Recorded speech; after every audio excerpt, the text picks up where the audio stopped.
Hi guys, welcome back to my channel. It's been the longest time, but I'll be honest with you, I just couldn't think of anything to film. I had such a block on what content to do, but I've done a lot of brainstorming and I've got some great videos lined up, which I'm super excited about. I would love to vlog, but I just don't think I'm there yet. Like, I get so giggly and so shy and so like, I just can't do it yet in public. I can't vlog. But anyway, as you can see now, I have a full-grown toddler. She will be 2 in August. So my videos from now on might be a little bit chaotic, and I think it will probably take me days to film. She is, when they say your second child is a wild child, they are not lying. She is, if you know me, I'm all about body positivity and self-care and self-love and self-development. Like, I'm all about growing as a person and just practicing self-care and self-love. So I have come up with 10 budget-friendly ways to practice self-care / self-love as a busy mum. As a mum, it's so hard to get any time to yourself, to even think about yourself, put yourself first, whatever. It's so hard. You are so busy doing a million things with school and work and toddlers and the house and your partner and party. There's so much to do.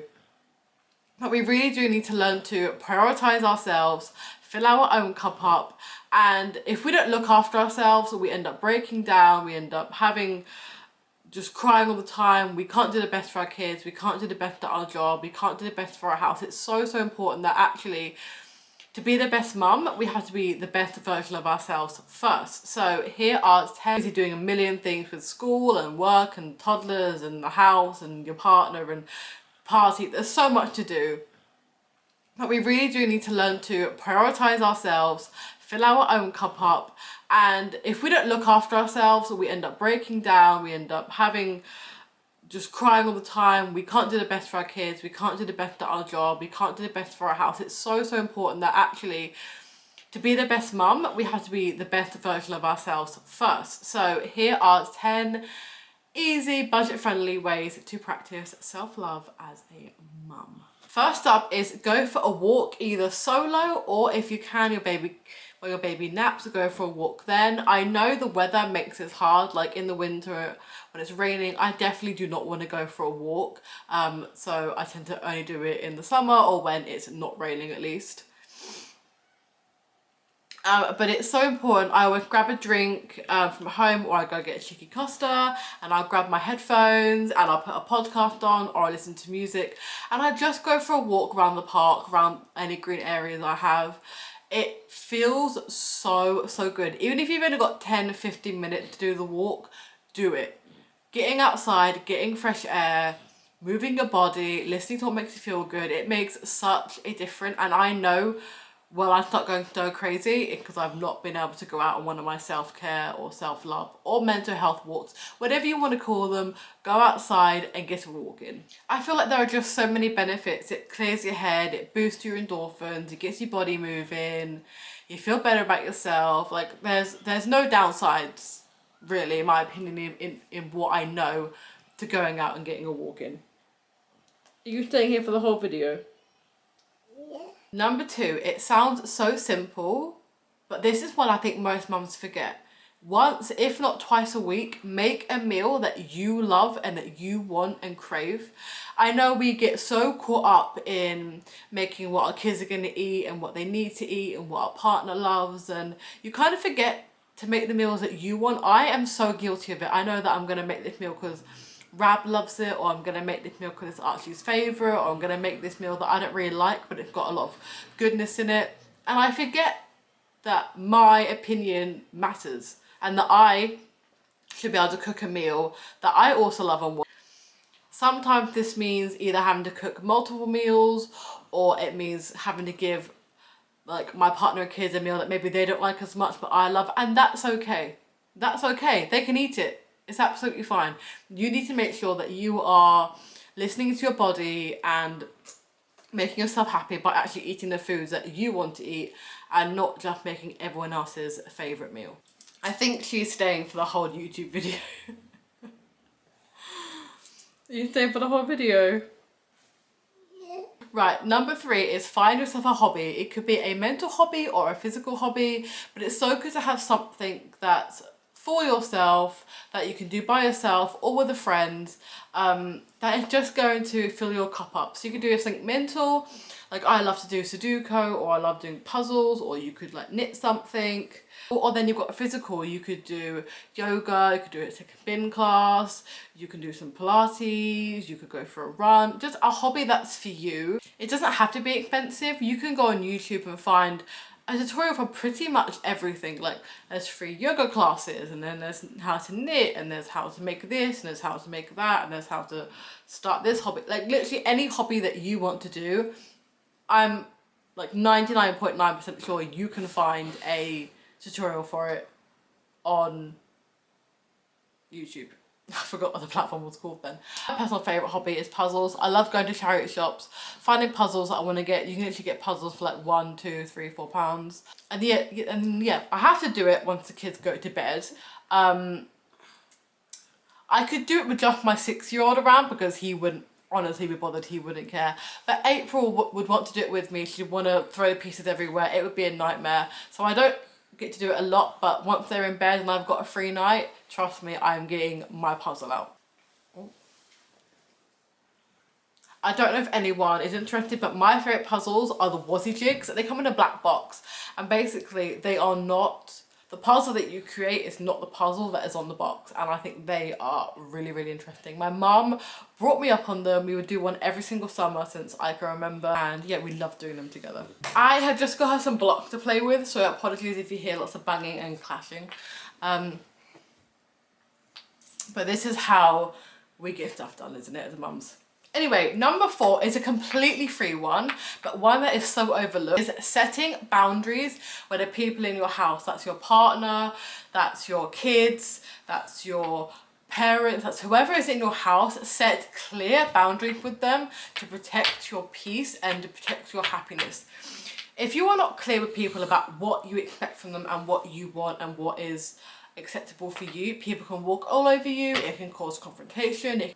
It can make you doubt yourself. It can make you feel less powerful, less worthy. You need to learn how to effectively put boundaries in place with anyone who lives in your home, because that's your safe space, that's your happy place, that's your home, that's your comfort. Just because they're your kids or your partner in your house does not mean that they get to exploit or overextend or cross any boundary that you have in place. I know it's a lot harder to set boundaries with kids, but trust me, it is possible. Number 5 is practicing gratitude. The more you focus on the bad, the more the bad comes. So focus on the good every single day. Every day I like to start my day with gratitude, practice gratitude in the middle of the day, and end the day with gratitude. So before I go to bed, I'm thankful and grateful for having a home. I'm thankful and grateful for the fact that my kids went to bed easy. I'm thankful and grateful for the fact that we're all healthy. I'm thankful and grateful for the sun shining. Every day you can find at least 5 things to be thankful and grateful for, and it really changes your mindset. It really boosts your endorphins. Also, the more you focus on the good and the more you practice gratitude, the more good things come to you, the more blessings you receive, and the more positive your life is. Number 6 is practice 5 to 10 minutes of alone/silent time every single day. Doesn't matter what time of day, doesn't matter where you are, try and practice. Have 5 to 10 minutes where you're alone and you're just like sitting there scrolling your phone, or you're just reading a book, or you're having a drink. Just have to try and have 5 to 10 minutes every day where you can be by yourself with your thoughts.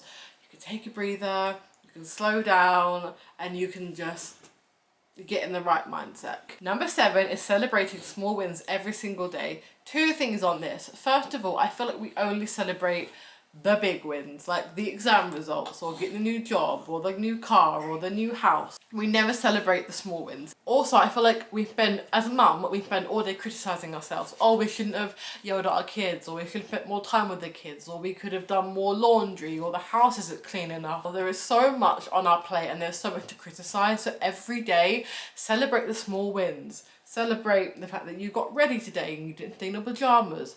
You can celebrate the fact that you got to drink your coffee hot.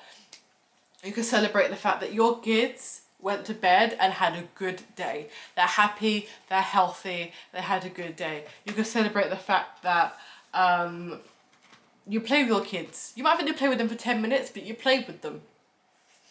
You know, celebrate the small wins every single day. Let's celebrate the small wins and let's build them up. Let's not just celebrate the big wins, because these days the big wins seem to be far and few in between. Number 8 is how to have a cheap pamper night at home. Pamper nights can be so expensive if you're going to get fucking hell. Number 8 is how to have a cheap pamper night at home. I know pamper nights can be so expensive if you want to get all the bubbles and all the candles and all the face masks, but here are 6 ways you can have a cheap at home pamper night. First of all, if you don't have a face steamer, you can literally just put boiling water in a bowl, put your face over it, and bam, you've got a face steam. I love a face steam. I don't know if any other mums do this, but a quick way to get a face steam most days is just put your head over the pasta while it's boiling, or over the vegetables while they're boiling. I'm sure I'm not the only one who does that. Number 2 is drink calming teas. So you can get like calming teas from the shop for pretty cheap. There are lots of different varieties, but I love my chamomile.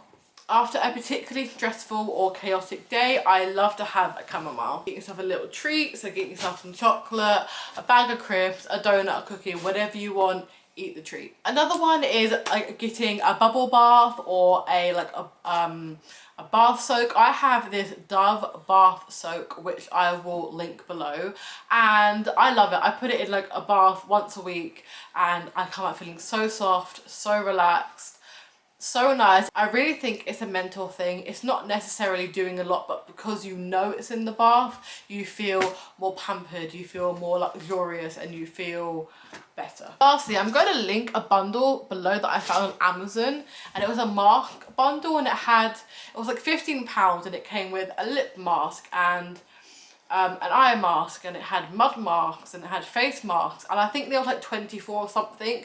So if you bought that and you used once a week, you would have 24 weeks worth of a little treat. An eye mask one week, a face mask the next week, a lip mask the week after. And I also love a foot mask. I have actually tried a hand mask, and I wouldn't recommend. Mainly because you can't do anything when your hands are in a bag, but also I feel like a hand cream works just as well. Number 9 is let yourself rest without guilt. Letting yourself rest does not make you lazy. It does not make you a lazy mum. It does not make you a lazy human being. You need to learn to rest without beating yourself up. Oh yeah, there is more you could be doing, okay? You could be doing more work, or you could be doing, maybe the house needs a tidy, or maybe you could have done more with the kids. Need to be done. But if you've gone 3 or 4 days and you haven't given yourself that 10, 20, 30, 40 minutes to just sit on the sofa and just chill, or lay in bed, or lay in the bath and have rest, then you need to allow yourself to have rest. Your body needs rest, your mind needs rest.